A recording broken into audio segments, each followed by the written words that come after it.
No, you're going to tell her. She's going to say something. See if you don't. I'll say Thank you so much, Walt. Up next tonight we have Giordano. He was born in Brooklyn. He and his wife Jane have lived in Greece, Brazil, Belgium, and the Netherlands. They now live in Texas with their shih tzu, Sophia. Joe's stories have appeared in more than 100 magazines, including the Monarch Review, the Saturday Evening Post, decomP, the Summerset Review, and Shenandoah. His novel, Birds of Passage, an Italian immigrant coming-of-age story, was published by Harvard Square Editions in 2015.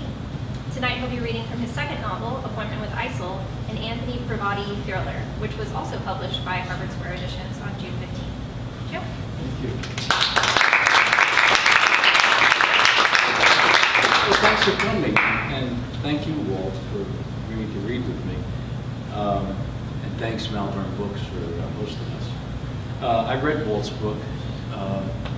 Modern warfare. It's beautifully researched, and modern warfare is inhuman. It's a chilling read. It's interesting you mentioned the editor did Clancy's book, because I thought of Clancy's work when I read the Richard book.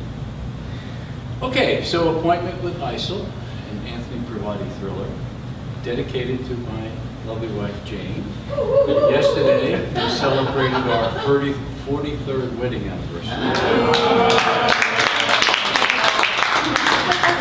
The book sprang from my experience of running a business in the Middle East, a course I took at the University of Texas on Islamic history, and a short story I wrote following that, The Unkindest Cut, which was published by decomP magazine.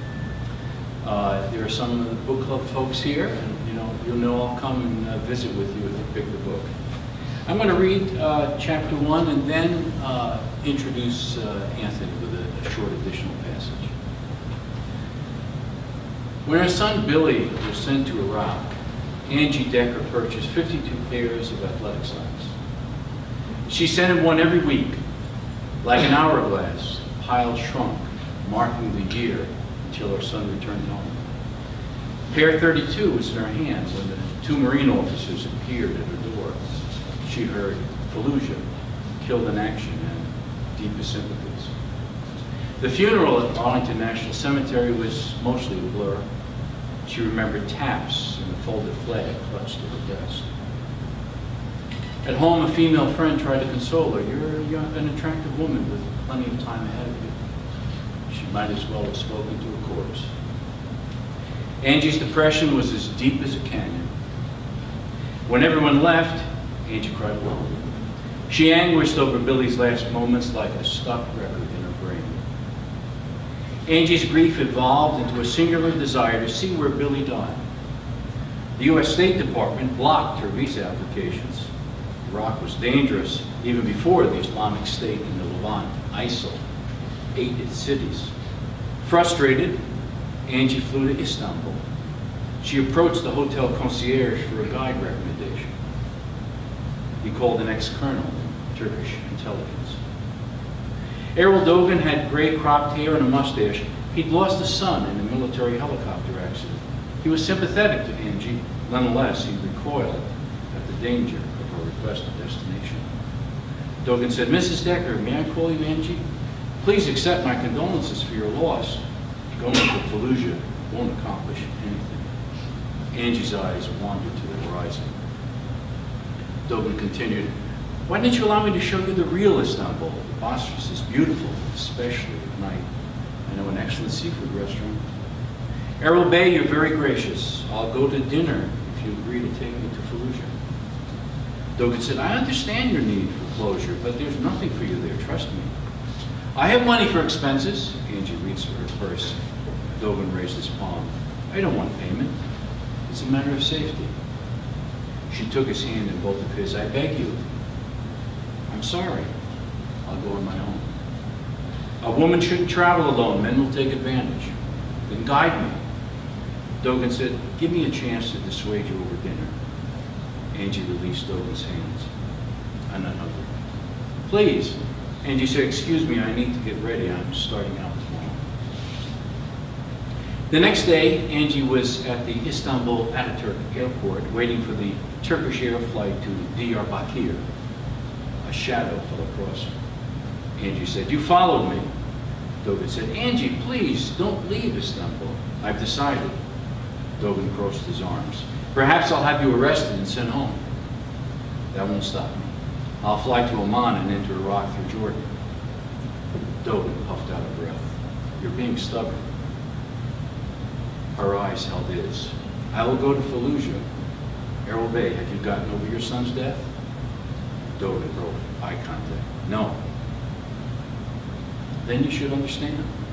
Will you help me?" Dogan sighed. He sat next to her. "You can't go alone." He rubbed his forehead. "If I agree, you must follow my instructions." "Of course." "We must cover your blonde hair, or you'll be recognized as foreign. We'll buy you Arabic dress." Angie offered him money in a pink pouch. He refused. "You'll need that when we're back in Istanbul." "Inshallah." Angie gave him a tight smile. Dogan made a couple of phone calls. The 2-hour flight was bumpy. Dogan had prearranged a taxi for the 6-hour, 200-mile trip to Silopi at the Iraqi border. Dogan cautioned Angie not to say Kurdistan, as a Turkish inspector in fatigues reviewed her passport and kept the gun. Dogan showed the inspector his credentials, and the man saluted.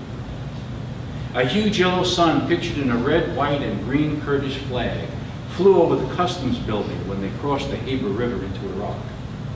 Dogan negotiated a 10-day visa, lying about Angie's purpose and paying the Iraqi stamp tax. "The South is a boil," the uniformed officer said. Dogan grimaced. Angie smelled the sour sweat that rose on Dogan's back.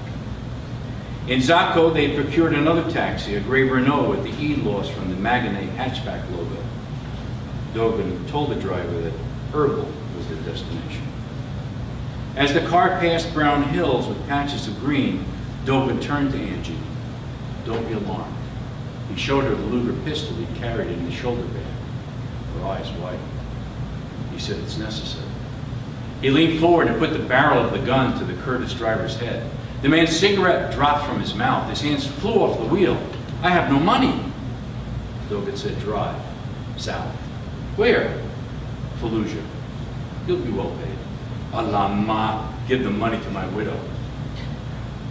The taxi smelled of rosewater and rattled like a box of wrenches on the 300 miles to Fallujah.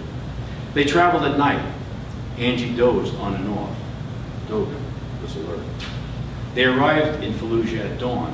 The city looked like an ancient ruin with broken palm trees and spiked with mosques. Morning prayer had begun. Atop a minaret boomed the melodic chant of the muezzin's voice. "Allah Akbar." Dogan's face glistened. He turned to Angie. 15 minutes, then we go. The taxi driver's head swiveled as he searched the street and nearby buildings. He left the engine running. Angie wore a black niqab and burqa covering her from head to toe. She trembled as she opened the taxi door and stepped into the dusty street. Billy died here, she thought. What a filthy, desolate place. And tears welled. The driver's neck craned from the car window. "Let's go!" Dogan said, "Angie, you must leave." Angie sighed. She nodded and slipped back into the vehicle. The taxi moved 30 yards. 2 stolen U.S. military jeeps with camouflage paint appeared on either side of the street and sped toward the taxi, blocking its path back and front. A brace of dark-haired men in black flak jackets, gray pants, and boots, carrying rifles with scopes and large magazines, emerged from doorways on both sides of the street and surrounded the taxi. Dogan slammed down. "Fuck!" Angie stiffened.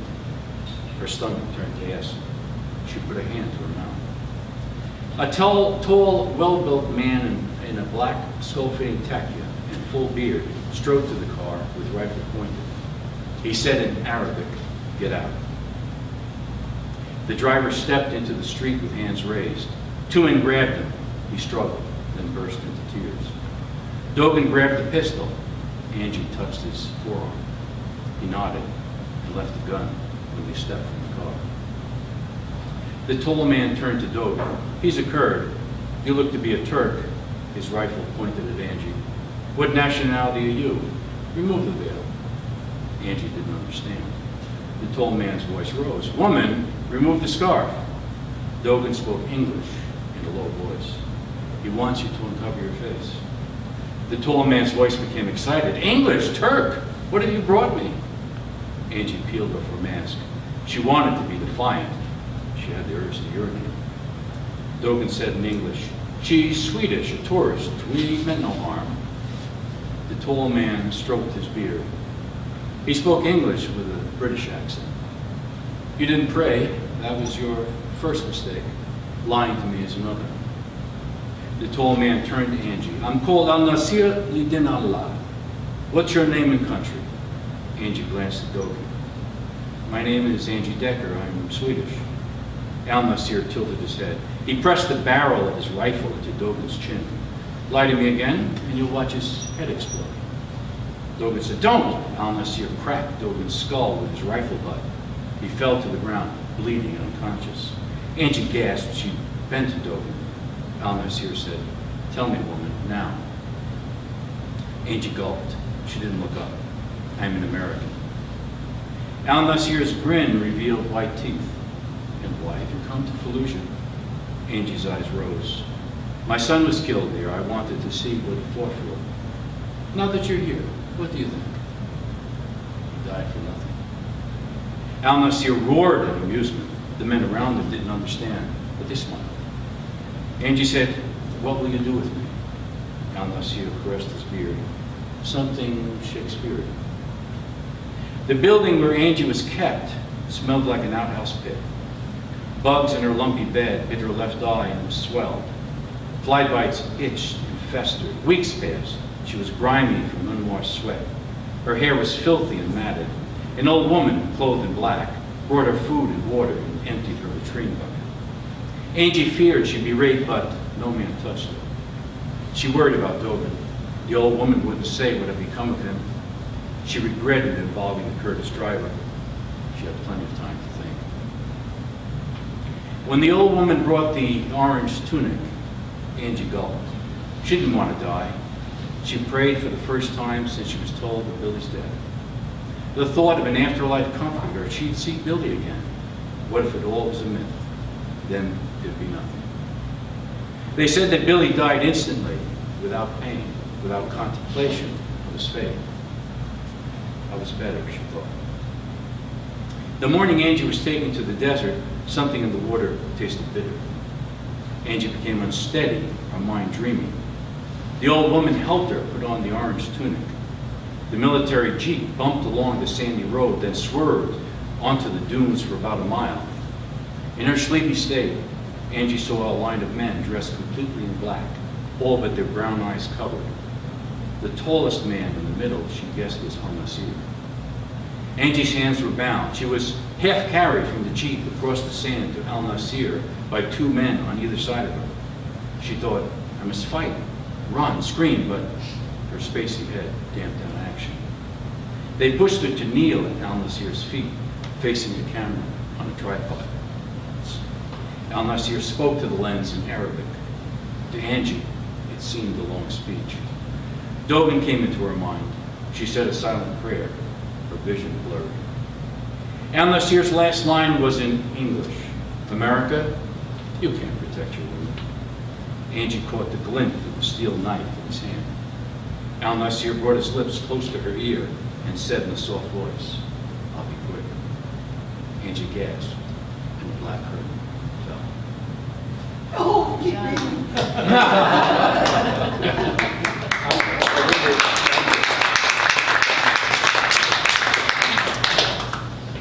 I'll just read a short introduction of Anthony, if you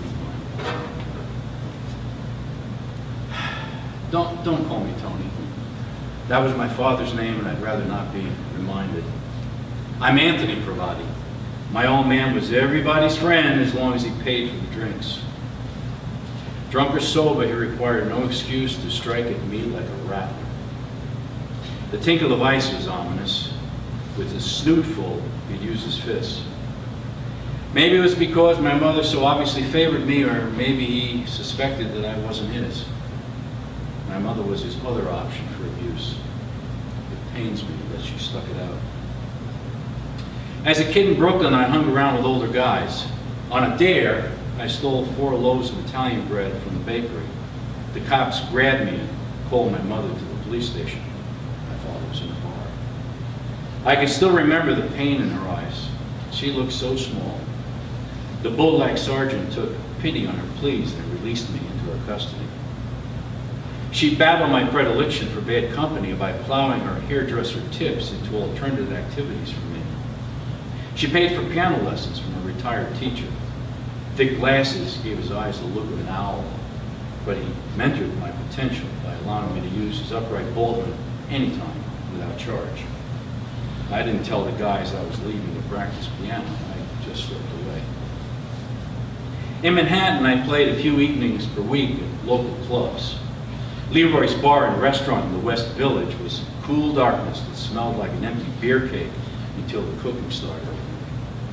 When Gorgon Malakoff walked in with Sophia on his arm, I almost hit a sour chord. Sophia had an exotic face, curved figure, and black hair down to her waist. She wore a plunging red dress that stopped at her thighs. I would have spotted her in a Yankee Stadium-sized crowd. Malakoff was a hairless Buddha with oriental eyes, but he was no laughing Hote. One of Leroy's wall glossies pictured Malakoff with his shirt off, displaying a blue star tattoo on each shoulder astride his albino chest. The Russian mob notoriously killed anyone who sported marks they hadn't earned, so these were real. The stars denoted that Malakoff was a Voria Zaccone gang leader, someone to be feared and respected.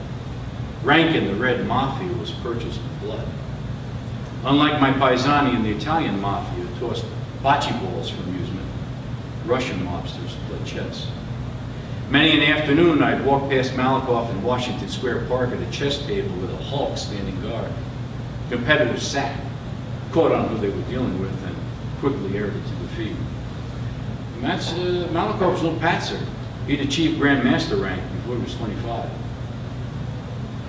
Malakoff ignored me, but I locked eyes with Sophia as she walked to the table. The wide-shouldered gorilla I'd seen with Malakoff in Washington Square trailed the couple. Malakoff ordered a bottle of Kaufman vodka, and they ate through $10 at a brown girl for a bunch of white flowers that Malakoff gave Sophia. She smelled the flowers and brought her eyes up to meet mine. I've always had more hormones than brains. I played sophisticated lady in Sophia's direction, and Malakoff poked the bodyguard. The guy was over 6 feet with fingers like sausages and a scar around his neck like someone had garroted him. 8 man came to the piano.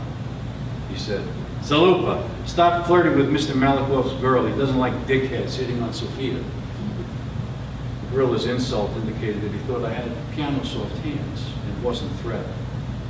Heat rose up my neck. I responded by playing "You'd Be So Nice to Come Home To" and smiled at Sophia. She smiled back.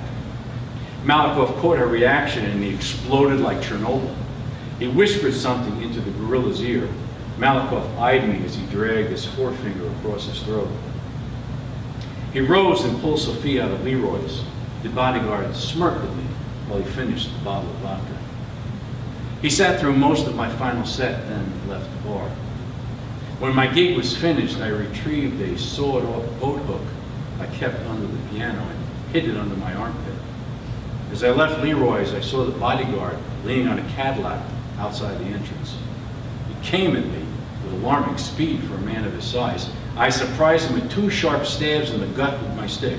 He went down, and I took off. I'd avoided a beating that would have put me at the Belgium hospital, but the gorilla would have me gargling cement at the bottom of Sheepshead Bay at his next opportunity. This time, my libido threatened my life.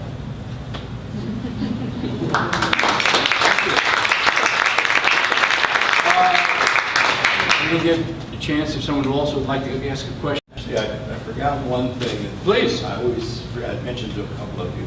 The book is being made into well, I'm calling it a miniseries. They don't use that term anymore, but it's been optioned to Hollywood for television. And so we're waiting to see how that gets put together. I'm not sure. It'll be Netflix or Amazon or HBO or who else was involved? Paramount, Columbia, Sony. We'll see what happens. But we've already had Everybody's dream. Very good. Okay, questions or you just want to go? Roger. I was hoping you could describe your process. I mean, coming up with such, with fiction that is so detailed. I mean, how do you know what to research, when to research? I mean, the process to me, it just seems overwhelming. Yeah. Well, let's see. I had written that short story, and after I wrote that short story, I thought, this could be the basis of a novel. And then I thought through some of the things that might occur. I like to try to come up with the ending, so I know where I'm writing toward.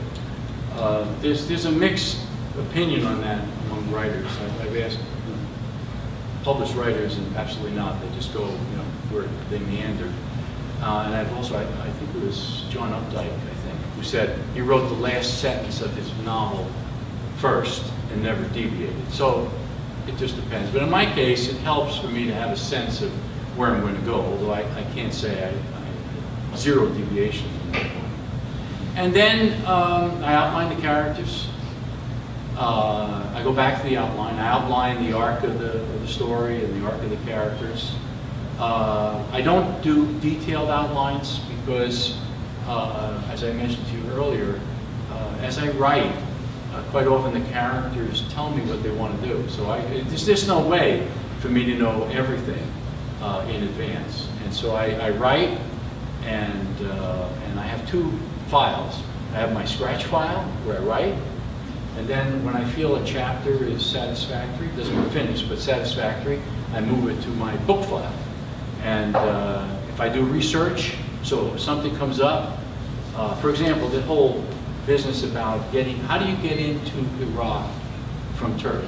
Okay, that had to be researched. And so lots of online sources. In the past, I've had access to the University of Texas Library. ISIL has published its manifesto. So if you want to know what they want to do, you can find their manifesto online. Jane hopes that someone is going to come to our door one day and confiscate our computer for all the things that I've Friends from the FBI. I mean, I know about. I'm writing another novel today, and I can tell you how to make a suicide vest. So, you just, as things come up, in order to make sure that you're not making an error, you can go back and do research. I do a chunk in the beginning, but then as something like that comes up, I say, well, now I need to stop here and find out about this particular topic in enough detail that I can write about it. See, unlike real life, fiction has to sound believable. So it's important that your research is accurate. If you write a historical novel, I'm sure Walt could tell you, there's some buff out there who's going to be all too happy to write you and say, aha, you got the M1 spelled wrong. Yeah, they're out there. Every writer I know says that. Yeah, especially historical novels. What else? Yes? So you had a very successful career at 3M. How did you start writing? I mean, how did that transition work? Well, it actually was when we were in Greece, and I was managing that business in Greece, Turkey, the Gulf, Middle East. I had kind of an Alexander territory. And I fell in love with the history of the place. It put me in perspective. I felt very small in the context of all that history. And I wanted to write an historical novel about the Persian Wars. By the way, that may have been the first jihad. I just say apparently. There was no Islam at that time, but there were religious reasons why Persia was trying to conquer the world. And anyway, so I said I wanted to do that, and that was about, about 15 years before I actually started to do it. When I retired, I took that on. And the first thing, Patty was kind enough to read it, the first thing that I did was basically crap. I didn't know how to write. It turned out that having written a million emails did not qualify me for good fiction, although probably Bill and AJ would say that some of my emails sounded fictional. But it wasn't good fiction. So I had to learn how to write. So I went back to the University of Texas. I took some writing courses. I started to read good writers, and I would say that's really, in order to learn how to write, at least in my case, Walt might have a different view, but I had to read a lot.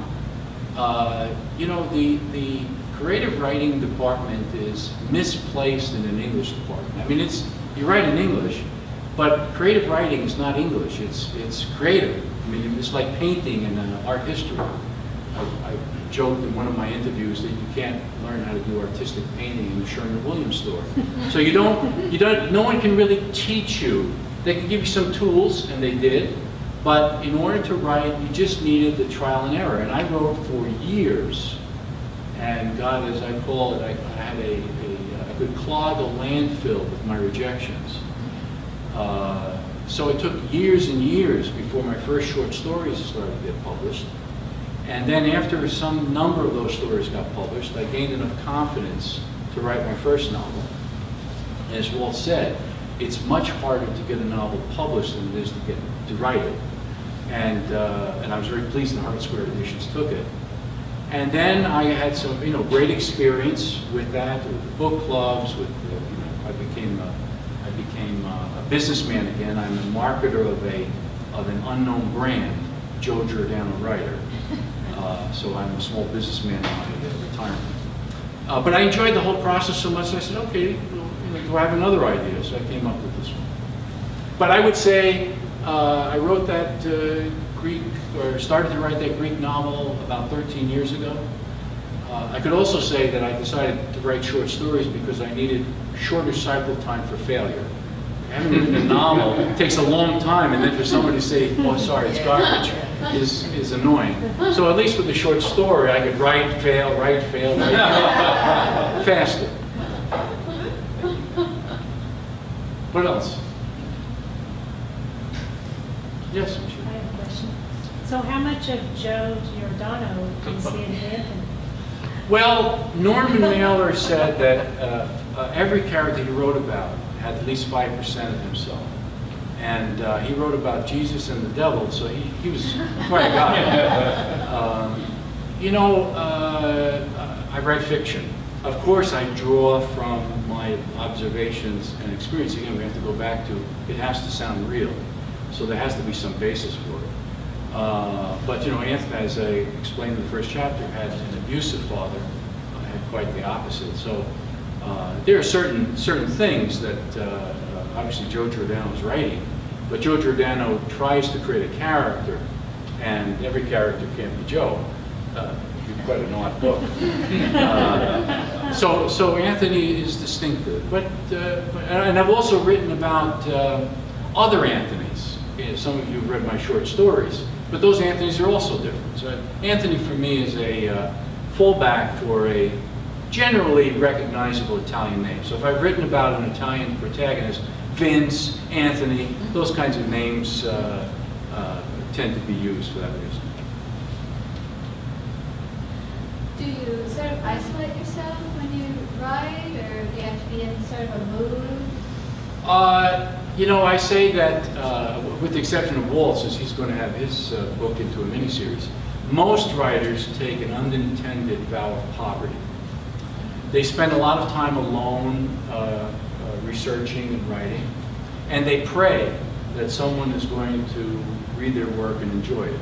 You'll find these descriptors under the definition of monk or cloistered nun. So you should know that before you start to become a writer. I tend to write in the morning. My best writing is first thing in the morning. I can wake up in the middle of the night and think of something that I jot down. I talked about how the characters tell me what they want to do. Sometimes a character will tell me something while I'm sleeping. But I tend to write. I tend to write best in the morning, and I do writing, I do something with my writing every day. I don't necessarily write every day. There are some writers that really treat it like, okay, I'm going to write 1,000 words every single day, and they chain themselves to their desk until they do that. I don't know that I would find that to be that much fun. I enjoy writing, but I don't know that I want to make it a job in that rigorous a sense.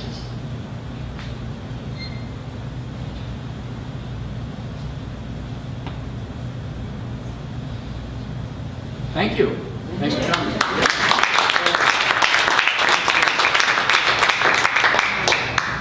I hope that everything works out. I look forward to seeing you this year. Well, This will be great. No, Hollywood is, that's. No, I love it. It's a shot. Thank you so much to our readers. I'm sure they'll be happy to sign books for you. They're available on this long table